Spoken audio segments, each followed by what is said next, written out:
पिता पुत्र आणि पवित्र आत्मा यांच्या नावे.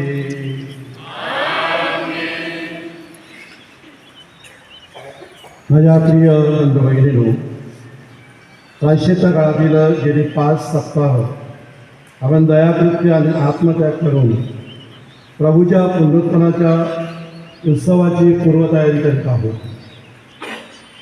आज आपण सर्वजण विश्वव्यापी ख्रिस्त सभेबरोबर या उत्सवाला सुरुवात करण्याकरिता येथे जमलो आहोत. ख्रिस्त आमचा तारणकर्ता होता.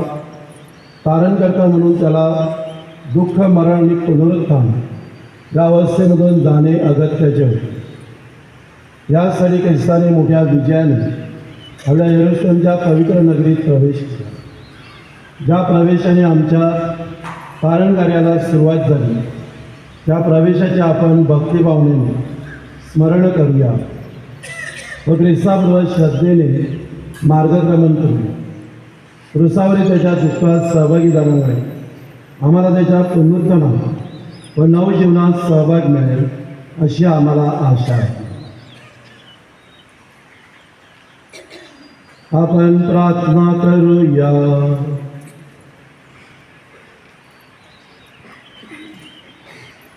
हे सर्व समर्थ परमेश्वरा, या जावळ्याला तुझ्या आशीर्वादाने पवित्र कर. आमचा तारणारा राजा म्हणून आज मोठ्या आनंदाने आम्ही येशूचे स्वागत करीत आहोत. ख्रिस्ताच्या श्रद्धापूर्ण अनुकरणाने एक दिवस आमचे सुद्धा नव्या आणि शाश्वत यरूशलेममध्ये स्वागत हो. ही प्रार्थना आम्ही प्रभू येशूच्या नावाने करतो.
प्रभू तुम्हाबरोबर असो.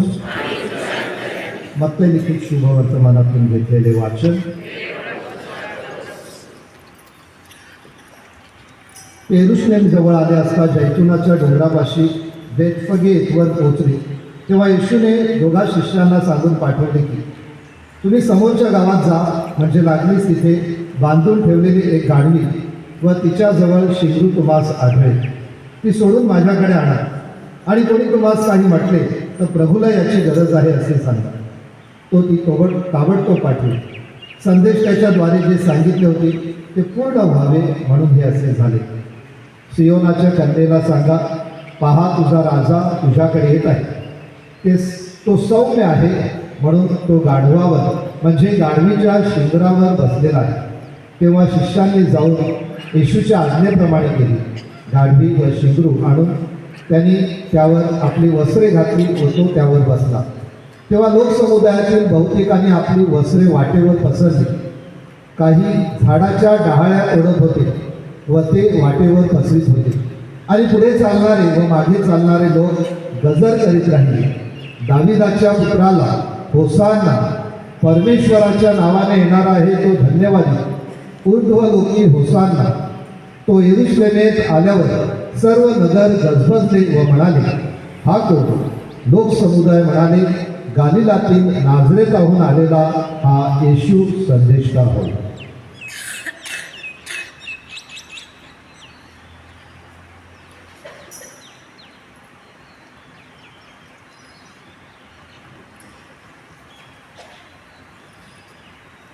प्रिय बंधू भगिनीनो, संपूर्ण ख्रिस्ती जगतातील आजपासून जो आठवडा चालू होत आहे तो अतिशय महत्त्वाचा, धीरगंभीर आणि पवित्र असा आठवडा गणला गेला आहे. स्वर्गवासी पोप बेनेडिक्ट 16वे या संपूर्ण आठवड्यामध्ये ते रिट्रीट करत असतात. कारण या आठवड्यामध्ये जे कृपा आशीर्वाद संपूर्ण भाविकांना मिळणार आहे ते फार मोलाचे असे आशीर्वाद असतात. आजपासून आपण ईस्टरच्या रात्रीपर्यंत अगदी तन्मयतेने, आध्यात्मिकतेने आणि धीर गंभीरपणे या आठवड्यात आपण मनन, चिंतन आणि प्रार्थना करणार आहोत. आजच्या दिवसाला जावळ्याचा रविवार, दुःख सहनाचा रविवार किंवा रामाचा रविवार म्हणतात. रामाचा रविवार हा रामनवमी त्याच्याशी काही संबंध नाही. रामा हा शब्द पोर्तुगीज शब्दापासून आलेला आहे. तो शब्द म्हणजे रामूस. रामूसचं इंग्रजीमध्ये भाषांतर आहे ब्रांच, आणि ब्रांच म्हणजे जावळ्याची फांदी. नारळाच्या जे झाड आहे त्या झाडाची जी फांदी आहे त्याला पोर्तुगीजमध्ये रामूस. आणि आपला धर्म हा पोर्तुगीजापासून आपल्याला मिळालेला आहे, म्हणून आपण भारतामध्ये याला रामाचा रविवार म्हणतो. आता आपण मोठ्या आनंदाने आपण जसं येरुशलेममध्ये प्रभू येशू ख्रिस्ताने प्रवेश केला त्याच आनंदाने आपण जणू काही या चर्चमध्ये, या येरुशलेम नगरीमध्ये जल्लोषाने प्रवेश करणार आहोत. आणि त्या प्रवेशाचे शब्द आहेत, बंधू भगिनींनो, जेरुसलेममध्ये जनतेने आमचा तारणारा येशू आता जयघोष गात स्वागत केले. आपण सुद्धा जयघोष गात म्हणजे तसे स्वागत करूया. आणि त्या स्वागताच्या मिरवणुकीमध्ये आपण सर्वजण सहभागी होऊ.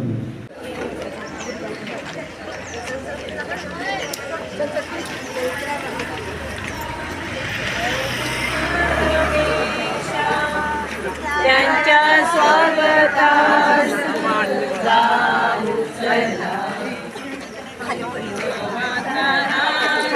प्रभू परमेश, त्यांच्या स्वागतास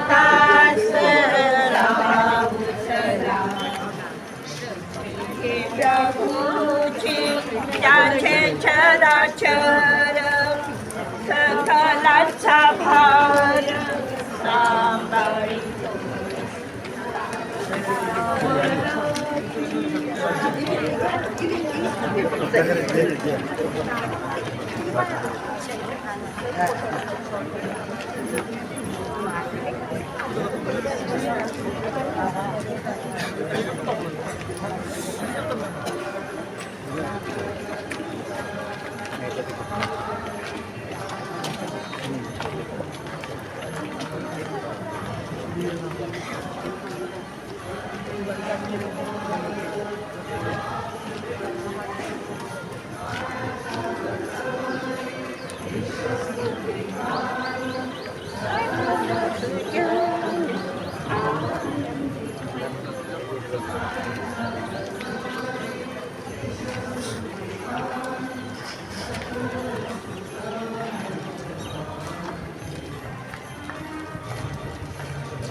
हे सर्व समाजा नित्यजीवी परमेश्वरा आमच्या तारणारा प्रभू येशू ख्रिस्त याद्वारे तू मानव जातीला नम्रतेचे उदाहरण घालून दिले.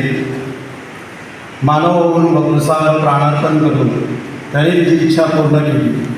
त्याच्या दुःखस्थानाचा आदर्श समोर ठेवून आम्ही तुझी साक्ष जगाला द्यावी म्हणून आम्हाला सहाय्य कर. त्याच्या पुनरुत्थानात सहभागी होण्यास आम्हाला पात्र कर. तो तुझ्याबरोबर पवित्र आत्म्याच्या ऐक्यात सर्व काळ जिवंत राहणारा व राज्य करणारा एकच परमेश्वर तुझा पुत्र आमचा प्रभू येशू ख्रिस्ताच्याद्वारे करतो.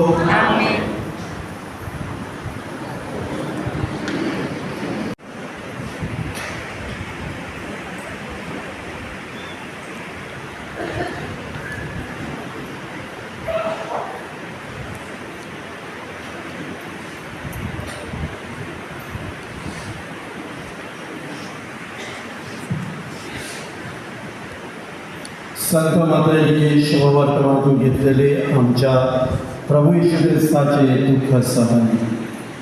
यहुदा इस्करियोत नावाच्या 12 एकाने मुख्य याजकाकडे जाऊन म्हटले, मी त्याला धरून दिले तर मला काय द्याल? त्यांनी त्याला 30 रुपये तोलून दिले. तेव्हापासून तो त्याला धरून देण्याची संधी पाहू लागला. नंतर बेखमीर भाकरीच्या सणाच्या पहिल्या दिवशी शिष्य येशूकडे येऊन म्हणाले, आपणाकरिता ओलांडण्याच्या भोजनाची तयारी आम्ही कुठे करावी म्हणून आपली इच्छा आहे. त्याने म्हटले, नगरात अमुक एका माणसाकडे जाऊन त्यांना सांगा की गुरु म्हणतात माझी वेळ आली आहे. मी आपल्या शिष्यासह तुमच्या इथे वल्लांडण सण करतो. मग येशूने सांगितल्याप्रमाणे शिष्यांनी जाऊन वलांडणाची तयारी केली. संध्याकाळ झाल्यावर तो 12 शिष्यांसह भोजनास बसला आणि ते भोजन करीत असताना त्याने म्हटले, मी तुम्हाला खचित सांगतो तुमच्यातला एक जण मला धरून देईल.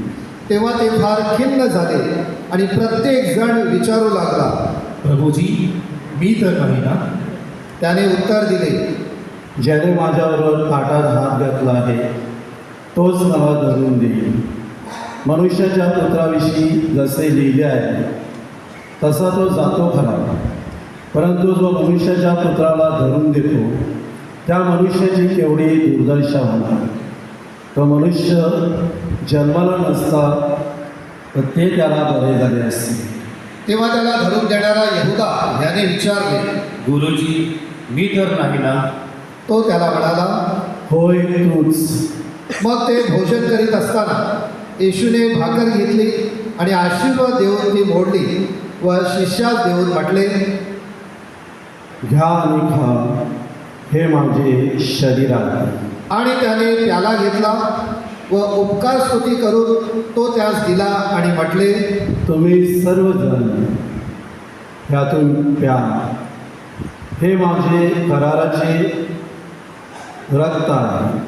हे पापांची क्षमा होण्याकरिता पुष्कळांकरिता उठले आहे. मी तुम्हाला सांगतो की मी आपल्या पित्याच्या राज्यात तुम्हाबरोबर नवा द्राक्षरस पिईपर्यंत येथून पुढे द्राक्षरसा उपज पिणारच नाही. नंतर गीत गाऊन ते जैतुनाच्या डोंगरावर निघून गेले. तेव्हा येशू त्यास म्हणाला, तुम्ही सर्व ह्याच रात्री माझ्याविषयी अडखळला.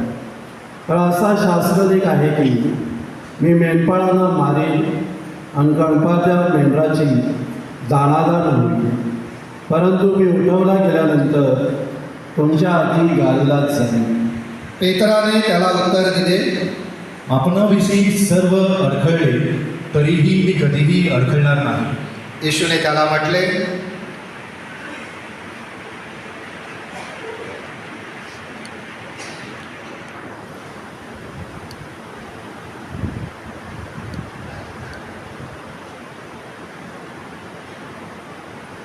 मी तुला खचित सांगतो, ह्याच रात्री कोंबडा हरवण्यापूर्वी तू 3 वेळा तू मला नाकारशील. पेत्र त्याला म्हणाला, आपणाबरोबर मला मरावे लागले तरी मी आपणाला नाकारणार नाही.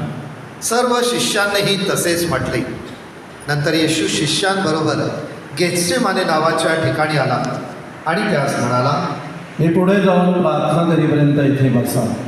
मग त्याने पेत्र व जब्दीचे दोघे मुलगे यास बरोबर घेतले आणि तो खिन्न व अति कष्टी होऊ लागला.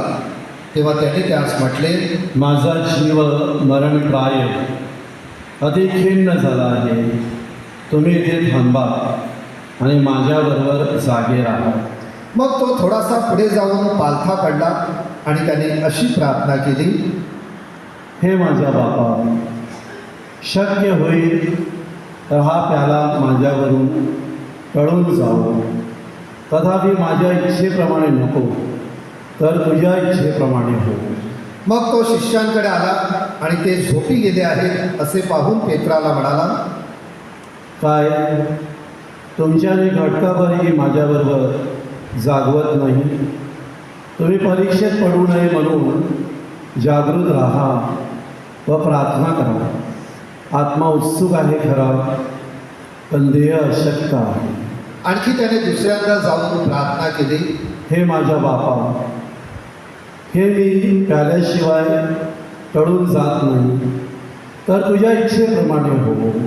मग त्याने पुन्हा येऊन ते झोपी गेले आहेत असे पाहिले, कारण त्यांचे डोळे जड झाले होते. नंतर त्यांना सोडून त्याने पुन्हा जाऊन तिसऱ्यांदा पुन्हा तेच शब्द बोलून प्रार्थना केली आणि तो आपल्या शिष्यांकडे येऊन त्यास म्हणाला, तुम्ही अद्याप विसावा घेण्यात आहे. पहा, घटका जवळ आली आहे. मनुष्याचा पुत्र पापी लोकांच्या हाती धरून दिला जात आहे. उठा, आपण जाऊ. पहा, मला धरून देणारा जवळ आला आहे. तो बोलत आहे इतक्यात पहा, 12तील एक जो यहुदा तो आला आणि त्याच्याबरोबर मुख्य याजक व लोकांचे वडीलजन यांच्याकडून तरवारी व सोटे घेऊन आलेला मोठा समुदाय होता. त्याला धरून देणाऱ्याने त्यास अशी खूण सांगून ठेवली होती की, मी ज्याचे चुंबन घेईन तो तोच आहे, त्याला धरा. मग त्याने लागलीच येशूजवळ येऊन, गुरुजी सलाम असे म्हणून त्याचे चुंबन घेतले. येशूने त्याला म्हटले, मित्रा, तू येथे कशासाठी आलास? तेव्हा त्यांनी जवळ येऊन येशूवर हात टाकून त्याला अटक केली. मग पहा, येशूबरोबर जे होते त्यांच्यातील एकाने हात लांब करून आपली तलवार उपसली आणि प्रमुख याजकाच्या दासावर प्रहार करून त्याचा कान छाटून टाकला. तेव्हा येशू त्याला म्हणाला, तुझी तलवार परत म्यानात घाल. पण तलवार धरणारे सर्वजण तलवारीने नाश पावतील. तुला असे वाटते की काय की मला माझ्या पित्याजवळ मागता येत नाही, पण आत्ताच्या आत्ता तो मला देवदूतांच्या 12 सैन्यापैकी अधिक पाठवून देणार नाही. पण असे झाले तर याप्रमाणे घडले पाहिजे हे म्हणणारे शास्त्रलेख कसे पूर्ण व्हावे. त्याच वेळेस येशू लोकसमुदायास म्हणाला, एखाद्याला लुटारूला न्यावे तसे मला धरावयास तुम्ही तलवारी आणि सोटे घेऊन बाहेर आलात काय? मी दररोज मंदिरात बसून शिक्षण देत असे तेव्हा तुम्ही मला धरले नाही. पण संदेशाचे लेख पूर्ण व्हावे म्हणून हे सर्व झाले आहे. तेव्हा सर्व शिष्य त्याला सोडून पळून गेले. मग येशूला अटक करणाऱ्यांनी त्याला प्रमुख याजक कायफा याच्याकडे शास्त्री व वडील जमले होते तेथे नेले. पण पेत्र प्रमुख याजकाच्या वाड्यापर्यंत दुरून त्याच्या मागे मागे चालत गेला व आत जाऊन शेवट काय होतो हे पाहावयास कामगारांमध्ये बसला. मुख्य याजक व संपूर्ण न्यायसभा हे येशूला जीवे मारण्याच्या हेतूने त्याच्या विरुद्ध खोटा पुरावा शोधत होते आणि बरेच खोटे साक्षीदार आले असताना तो त्यांना मिळाला नाही. तरी शेवटी दोघेजण येऊन म्हणाले की देवाचे मंदिर बुडावयास व 3 दिवसात ते बांधावयास समर्थ आहे असे ह्यांनी म्हटले. तेव्हा प्रमुख याजक उठून त्याला म्हणाला, तू काहीच उत्तर देत नाहीस काय? हे तुझ्या विरुद्ध साक्ष देतात हे काय? तथापि येशू उगाच राहिला. यावरून प्रमुख याजकाने त्याला म्हटले, मी तुला जिवंत देवाची शपथ घालतो, तू देवाचा पुत्र ख्रिस्त असलास तर आम्हास सांग. येशू त्याला म्हणाला, होय, आपण म्हटले तसेच. आणखी मी तुम्हाला सांगतो, यापुढे तुम्ही मनुष्याच्या पुत्राला सर्व समर्थाच्या उजवीकडे बसलेले आणि आकाशाच्या मेघावर आरूढ होऊन येताना पाहाल. तेव्हा प्रमुख याजकाने आपली वस्त्रे फाडून म्हटले, याने दुर्भाषण केले आहे. आम्हा साक्षीदारांची आणखी काय गरज? पहा, आता तुम्ही हे दुर्भाषण ऐकले आहे. तुम्हास काय वाटते? त्याने उत्तर दिले की हा मरणदंडास पात्र आहे. तेव्हा ते त्याच्या तोंडावर थुंकले व त्याने त्याला भुक्या मारल्या आणि कोणी त्याला चपराक मारून म्हटले, अरे ख्रिस्ता, आम्हाला अंतर्ज्ञानाने सांग, तुला कोणी मारले? इकडे पेत्र वाड्यात बाहेर बसला होता. तेव्हा एक दासी त्याच्याकडे येऊन म्हणाली, तूही गालिली येशू बरोबर होतास. तो सर्वांच्या समोर नाकारून म्हणाला, तू काय म्हणतेस ते मला ठाऊक नाही. मग तो बाहेर देवडीवर गेल्यानंतर दुसरीने त्याला पाहून तिथल्या लोकांस म्हटले, हा नाझरेतकर येशू बरोबर होता. पण पुन्हा तो शपथ वाहून नाकारून म्हटला. मी त्या मनुष्याला ओळखत नाही. नंतर काही वेळाने तिथे उभे राहणारे जवळ येऊन पेत्राला म्हणाले, खरोखर तोही त्यातला आहेस, कारण तुझ्या बोलीवरून तू कोण आहेस हे दिसून येते. तेव्हा तो शापोच्चारण करून आणि शब्दा वाहून म्हणू लागला, मी त्या मनुष्याला ओळखत नाही. इतक्यात कोंबडा आरवला. तेव्हा कोंबडा आरवण्यापूर्वी 3 वेळा तुम्हाला नाकारशील असे जे येशूने पेत्राला सांगितले होते ते त्याला आठवले व तो बाहेर जाऊन मोठ्या दुःखाने रडला. प्रातःकाळ झाल्यावर सर्व मुख्य याजक व लोकांचे वडील मंडळी यांनी येशूला जीवे मारण्यासाठी त्याच्या विरुद्ध मसलत केली आणि त्यांनी त्याला बांधून नेऊन सुभेदार पिलात याच्या स्वाधीन केले. तेव्हा तो शिक्षापात्र ठरविण्यात आला असे पाहून त्याला धरून जाणारा यहुदा पस्तावला आणि ते 30 रुपये त्याने मुख्य याजक वडील यांच्याकडे परत आणून म्हणाला, मी निर्दोष जीवाला धरून देऊन पाप केले आहे. ते म्हणाले, त्याचे आम्हास काय, तुझे तूच पाहून घे. मग त्याने ते रुपये मंदिरात फेकून दिले आणि जाऊन गळफास घेतला. मुख्य याजकांनी ते रुपये गोळा करून म्हटले, हे दान कोशात टाकणे सशास्त्र नाही, कारण हे रक्ताचे मोल आहे. मग त्याने आपसात विचार करून त्या रुपयाचे उपऱ्यांना पुरण्यासाठी कुंभाराचे शेत विकत घेतले. यामुळे त्या शेताला रक्ताचे शेत असे आजपर्यंत म्हणतात. तेव्हा जे वचन इर्मया संदेष्टाद्वारे सांगितले होते ते पूर्ण झाले. ते असे की ज्याचे मोल इस्रायलाच्या वंशजापैकी काहींनी ठरवले, त्याचे मोल म्हणजे ते 30 रुपये त्यांनी घेतले आणि परमेश्वराने मला आज्ञा केल्याप्रमाणे कुंभाराचे शेत घेण्यासाठी त्यांनी दिले. मग येशूला सुभेदाराच्या पुढे उभे केले असता सुभेदाराने त्याला विचारले, तू यहुद्यांचा राजा आहेस काय?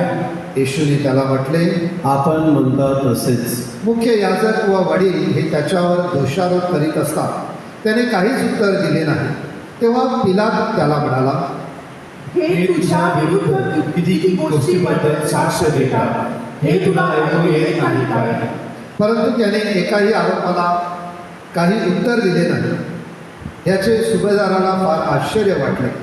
त्या सणात लोक सांगतील तो बंदिवान सोडून देण्याची सुभेदाराची रीत होती आणि त्यावेळेस तेथे बराब्बा नावाचा एक प्रसिद्ध बंदिवान होता.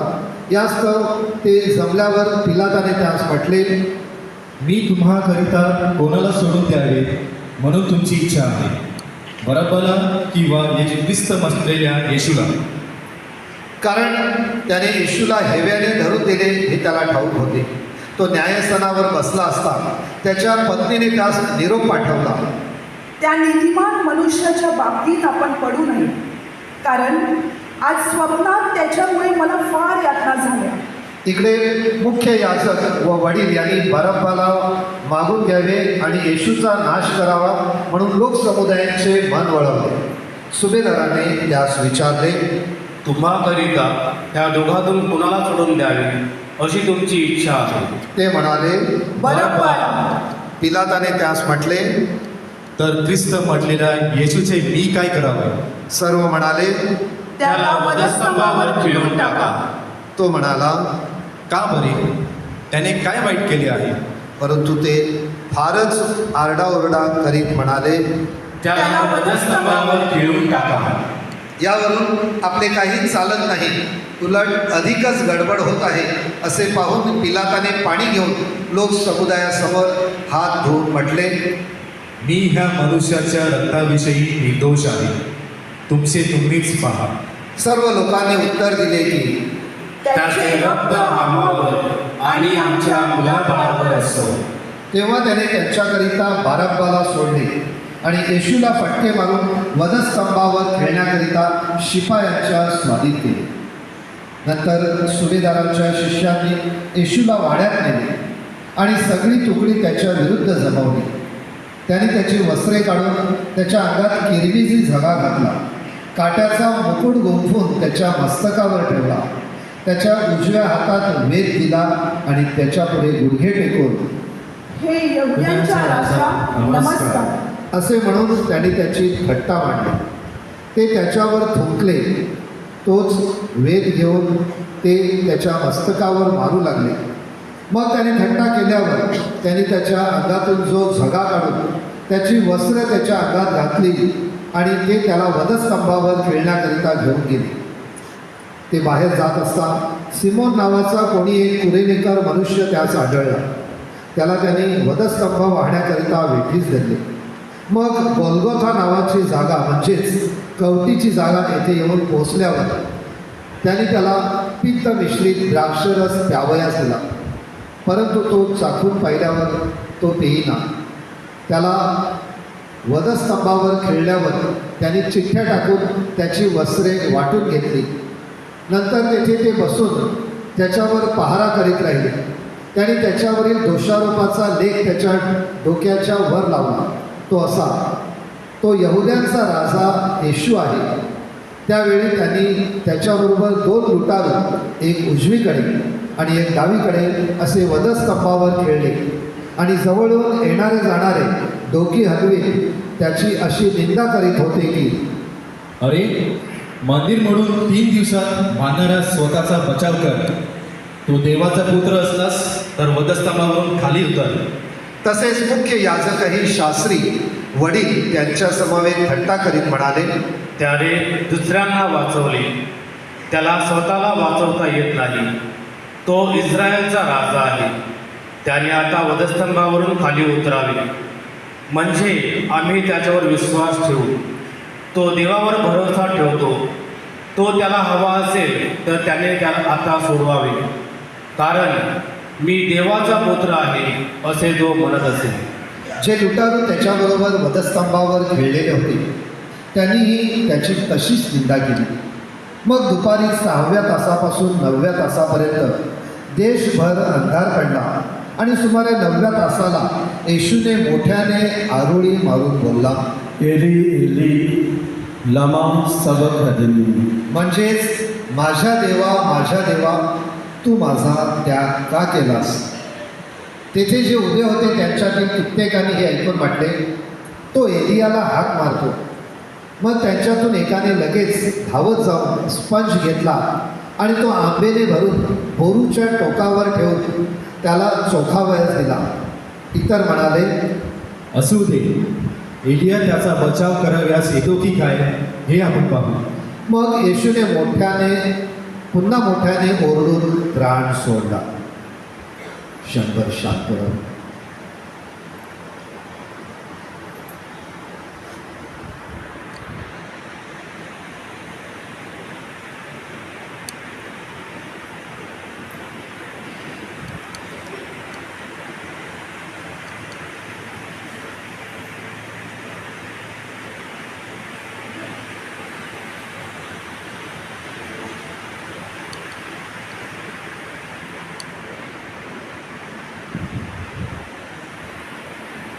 तेव्हा पहा, पवित्र स्थानातील पडदा वरपासून खालपर्यंत फाटून दुभकला.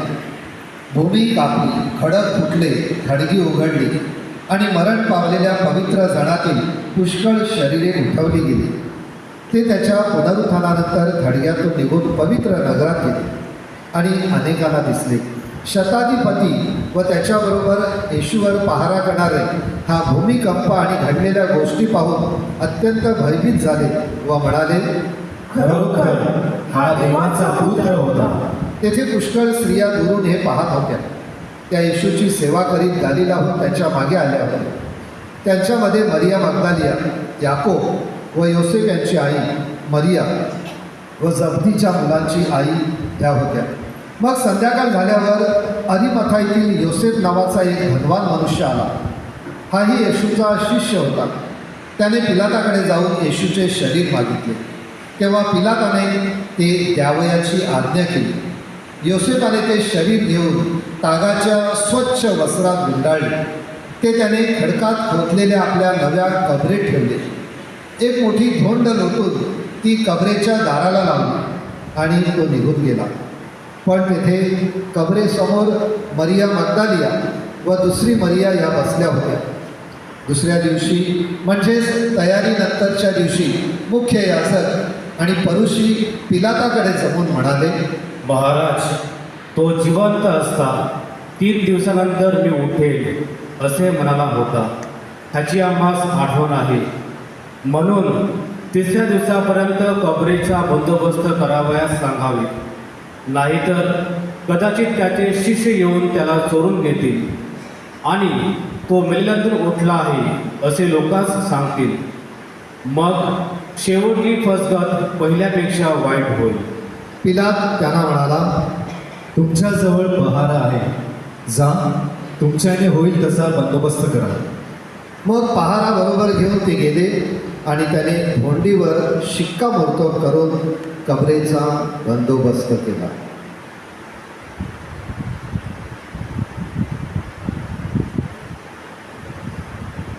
प्रभूचे हे दुःख सहन.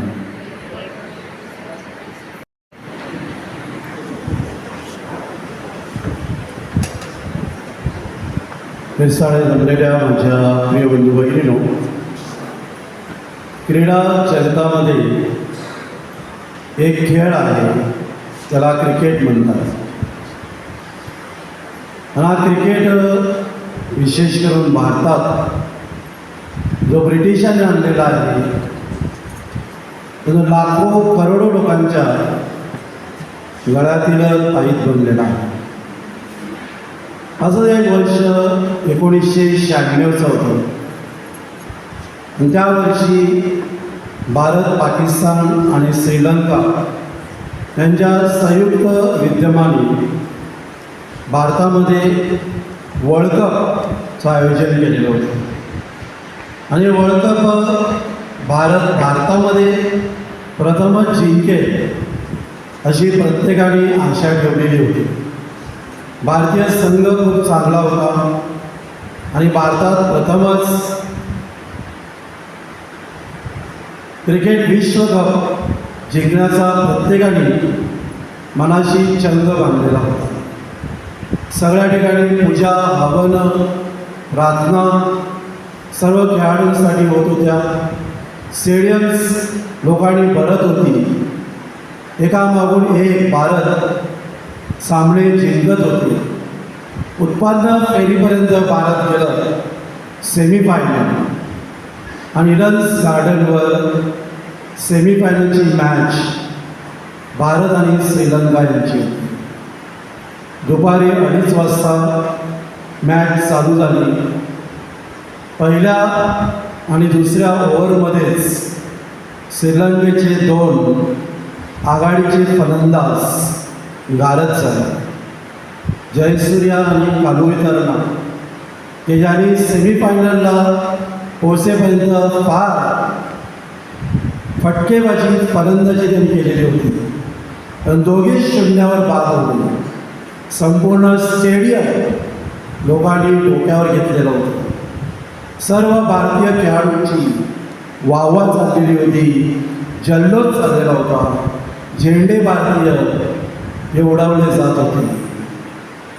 परंतु त्याच्यातीलच एक चांगल्या खेळाडूने, अरविंदा डिसिल्वा नावाच्या खेळाडूने शतक मारला आणि 250 पर्यंतचा आकडा पूर्ण केला.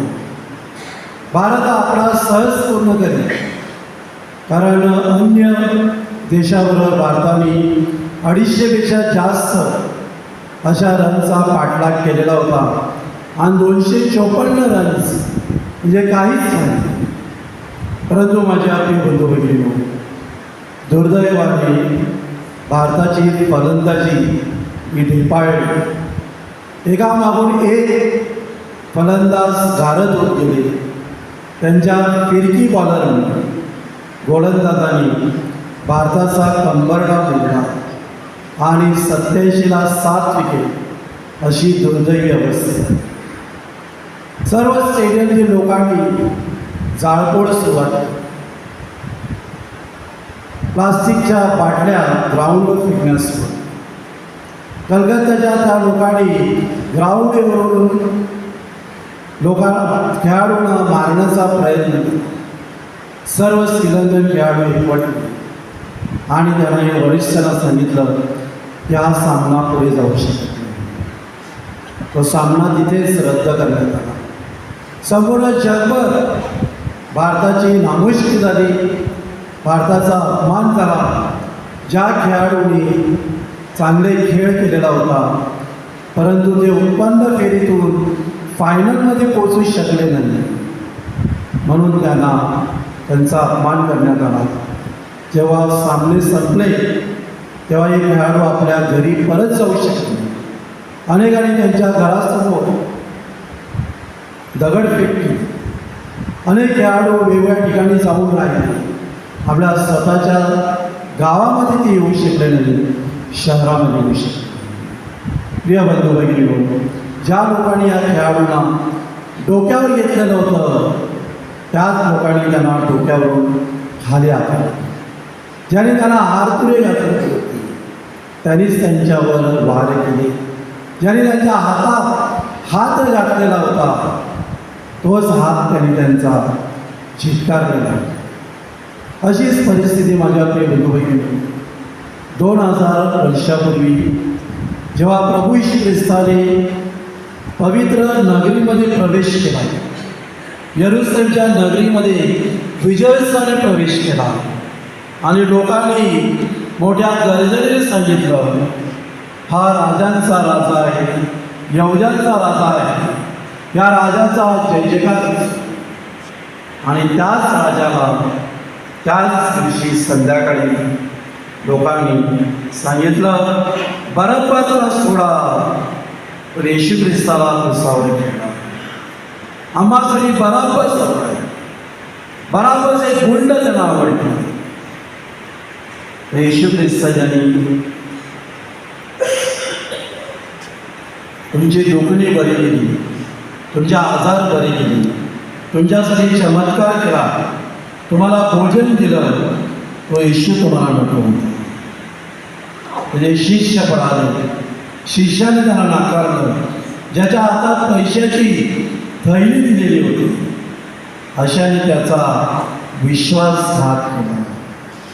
प्रिय बंधू भगिनींनो, जावळ्याच्या या रविवारी, दुःखस्थानाच्या रविवारी संदेश एकच आहे की जेव्हा आपली जवळची माणसं जेव्हा आपल्यापासून सोडून जातात, आपली जवळची माणसं जेव्हा आपला विश्वासघात करतात, जेव्हा आपली जवळची माणसं जेव्हा आपल्यापासून दूर जातात, जेव्हा आपली जवळची माणसं आपल्याला जेव्हा दुःख देतात, त्या यातना सहन होत नाही.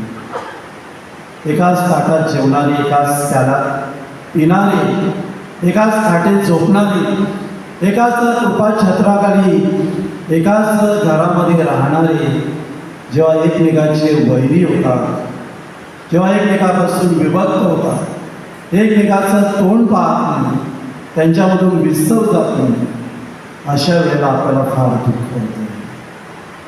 येशू ख्रिस्ताचं दुःख आपण समजू शकतो की ज्यांनी काहीच केलं नव्हतं, तो निरपराध होता. तो देवाचा पुत्र जरी असला तरी मानवी जीवन जगलेला, मानवासारखा तो रडला, तो घाबरला, त्याला रक्ताचा घाम आला. अशा ख्रिस्ताच्या दुःख सणात आपण सहभागी होऊया. उत्पन्न करता सर्वसमर्थ परमेश्वर पिता, यावर माझा विश्वास आहे. त्याचा एकुलता एक पुत्र आमचा प्रभू येशू ख्रिस्त, यावर माझा विश्वास आहे. तो पवित्र आत्म्याच्या योगाने गर्भीत संभवला, कुमारीमध्ये पासून जन्मला, कोणती पिलाताच्या अंमलाकडे त्याने दुःख भोगले, त्याला कसावर ठेवण्यात आले, तो मरण पावला, त्याला फोडण्यात आले, तो अधोलोकात उतरला, तो तिसऱ्या दिवशी मनातून उठला, स्वर्गात चढला आणि तो सर्व समर्थ परमेश्वर पित्याच्या उजवीकडे विराजमान झाला. त्यातून जो जिवंत चा न्याय करण्यासाठी पुन्हा येईल. पवित्र आत्मा, पवित्र ख्रिस्त, संतांचा विकोपा, पापांची क्षमा, देहाचे पुनरुत्थान आणि सर्व काळचे जीवन, यावर माझा विश्वास आहे. आमेन.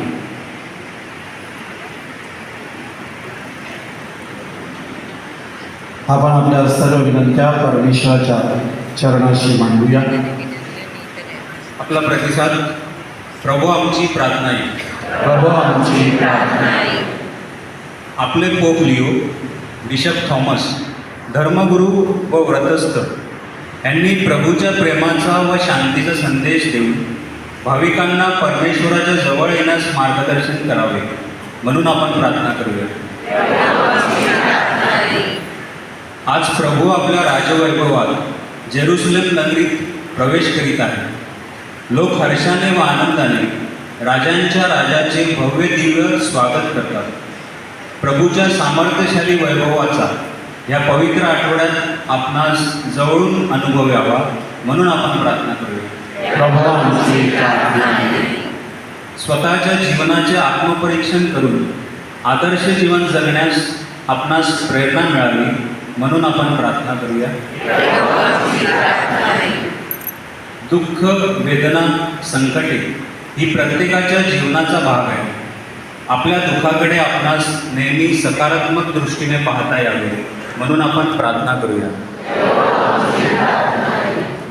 मेल्याशिवाय पुनरुत्थान नाही, म्हणजेच आत्मत्यागाशिवाय प्रतिफळ नाही. ख्रिस्ताच्या आत्मत्यागाचा, प्रीतीचा, शांतीचा व क्षमेचा संदेश सुवार्ता कार्याद्वारे सर्वत्र पोहोचावा, म्हणून आपण प्रार्थना करूया. पवित्र आठवड्यात आपणास परमेश्वराच्या सान्निध्यात अधिकाधिक वेळ घालविता यावा व त्याद्वारे स्वतःच्या जीवनावर सखोल चिंतन करता यावे म्हणून आपण प्रार्थना करूया. थोडा वेळ शांत राहून आपण आपल्या वैयक्तिक गरजांसाठी प्रार्थना करूया. हे सर्व समंतनीची जीव परमेश्वरा, तू दयाळू आहेस, तू प्रेमळ आहेस, तू कणवाळू आहेस. तू आमच्या सर्व गरजा आणि विनंत्या जाणून घेतोस. तू आमच्या सर्व विनंत्या तू रास्तपणे मान्य कर. ही प्रार्थना आम्ही प्रभू येशूच्या नावाने करतो.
बंधू भगिनी, माझे आणि तुमचे बलिदान सर्व समर्थ परमेश्वर पित्याला मान्य व्हावे म्हणून प्रार्थना करा.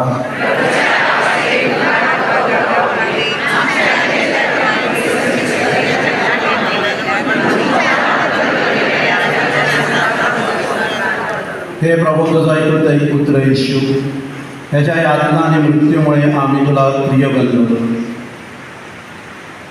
एकट्याने आम्ही काही मिळवू शकत नाही. या परिपूर्ण समर्पणामुळे तुझे प्रेम आणि तुझी दया आम्हाला लाभो. ही प्रार्थना आम्ही प्रभू येशूच्या नावाने करतो. प्रभू तुम्हा बरोबर असो. तुमच्या अंतःकरणे प्रभूकडे लावा. प्रभू आपला परमेश्वराचे आभार मानूया.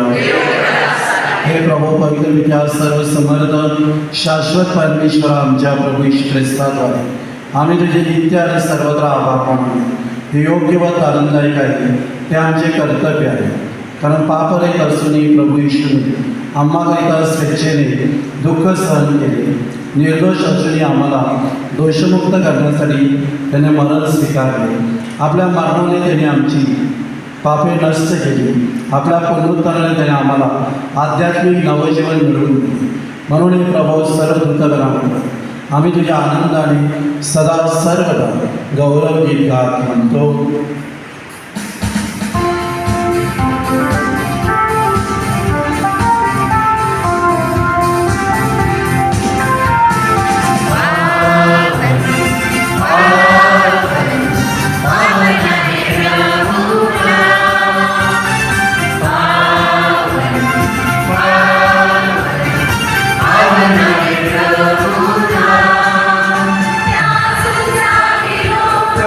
तुझा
व माणूस. हे दान आमच्यासाठी आमच्या प्रभू येशू ख्रिस्ताचे शरीर आणि रक्त व्हावे करून त्यांच्या 10 वर्षाप्रमाणे तुझा पवित्र आत्मा पाठवा. जेव्हा प्रभू येशूचा विश्वासघात करण्यात आला आणि तो स्वेच्छेने दुःख भोगाला सामोर आला, तेव्हा त्यांनी भाकरी घेतली, आभार म्हणून ती मोडली. ती आपल्या शिष्याला दिली आणि म्हटली, तुम्ही सर्वजण हे घ्या आणि खा, कारण हे माझे शरीर आहे, हे तुमच्यासाठी अर्पिले जाईल.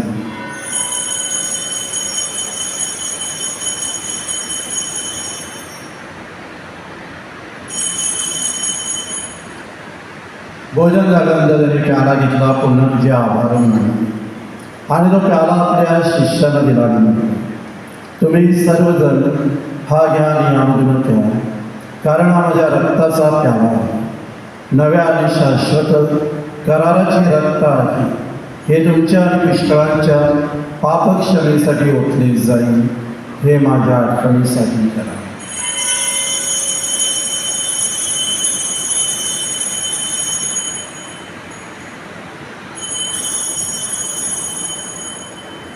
श्रद्धेचे रहस्य.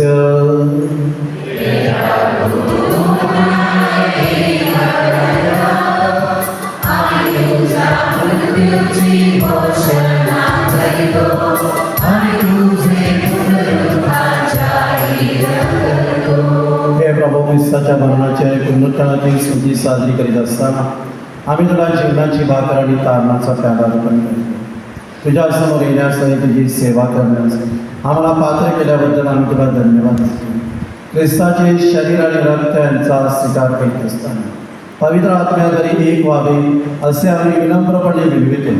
प्रभू सर्व जगभर प्रभू सर्व जगभर पसरलेल्या तुझ्या ख्रिस्त सभेची आठवण कर. लिओ आमचे पोप, थॉमस आमचे बिशप आणि सर्व याजक वर्ग यांच्या समवेत ख्रिस्त सभेला परिपूर्ण प्रीतीचा पूर्णाविष्कार कर. जे आमचे अन्य बंधू भगिनी पुनरुत्थानाच्या आशेने महानिद्रा घेत आहेत आणि जे तुझ्या दयेवर विसंबून मरण पावले आहेत, त्यांचे तू स्मरण ठेव. त्यांचे तुझ्या दिव्य प्रकाशात स्वागत कर. देवमाता धन्यकुमारी मरिया, तिचा पती संत जोसेफ, तुझे प्रेषित आणि युगानुयुगे ज्या सर्व संतांनी तुला संतुष्ट केले आहे, त्यांच्याबरोबर आम्ही शाश्वत जीवनाचे सहवारस व्हावे आणि तुझी स्तुती करून तुझा गौरव करावा अशी प्रार्थना तुझा पुत्र येशू ख्रिस्त याच्याद्वारे करतो.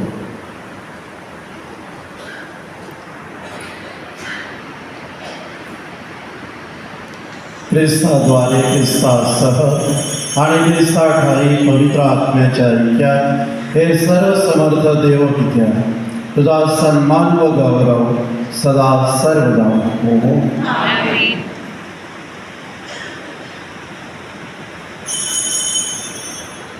तारणाऱ्याच्या आज्ञाने त्याची ईश्वरी शिकवण आणि प्रेरित होऊन आम्ही धैर्यपूर्वक मानतो.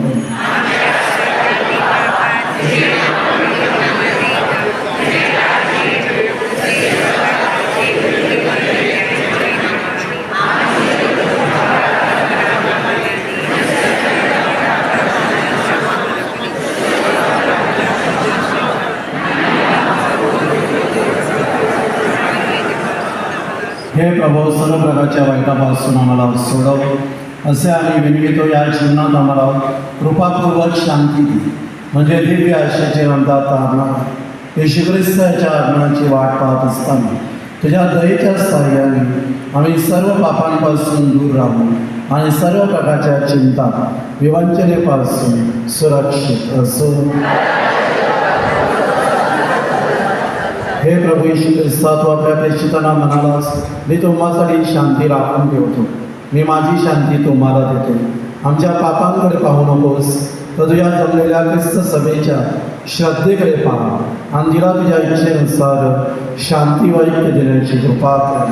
तू नित्य जीवी असून सदा सर्वदा राज्य करतोस. प्रभूची शांती सदा सर्वदा तुम्हाबरोबर असो. आता आपण एकमेकास प्रभू शांतीने वंदन करूया.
पाप दूर करणारं हे प्रभू परमेश्वराचं कोपरूपा. या कोपराच्या भोजनास बनवण्यात आलेले तुम्ही सर्वजण धन्य.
हे प्रभू, या ख्रिस्त शरीर अन्नाने तू आमची भूक तृप्त केली आहेस. तुझ्या पुत्राच्या मृत्यूमुळे आम्हाला आशेचा दीप दिसत आहे. आमची श्रद्धा दृढ बनत आहे. त्याच्या पुनरुत्थानामुळे आम्हाला धीर आणि चिकाटी मिळो. अपूर्ण मुक्तीकडे आमची वाटचाल हो. ही प्रार्थना आम्ही प्रभू येशूच्या नावाने करतो.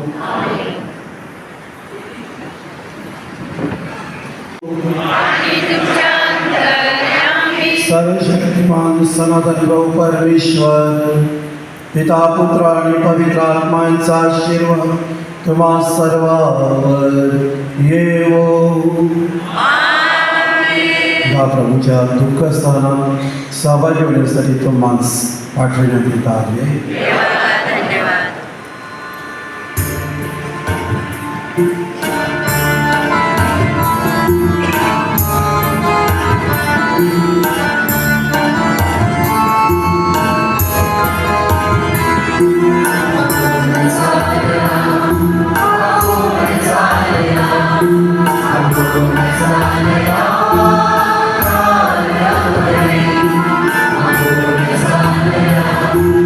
Oh